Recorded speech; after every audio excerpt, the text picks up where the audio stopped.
Simple Show explains why so many public construction projects go wrong. This is Julia. She's protesting against the building of a new railway station. The ambitious project is costing much more than planned, and its completion has been delayed.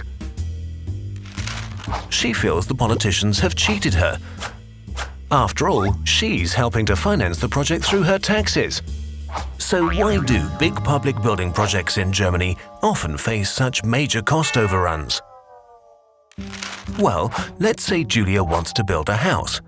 She commissions a construction company, generally choosing the one that makes the cheapest offer. The company starts building her house. However, the first problems occur quickly.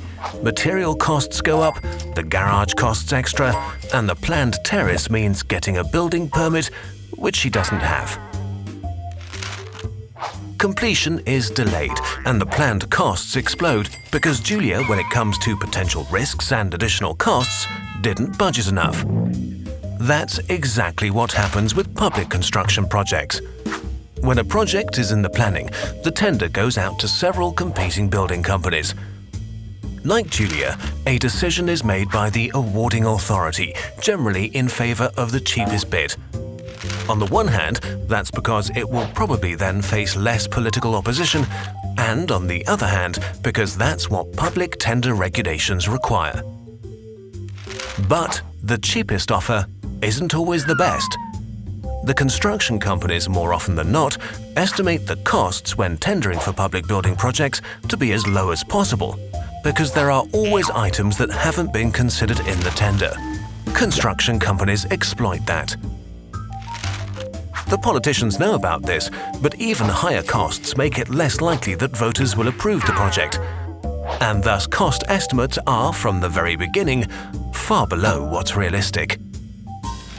Building work starts, but even then additional costs are concealed, because halting a project in the middle of construction would threaten the jobs of workers, architects and planners.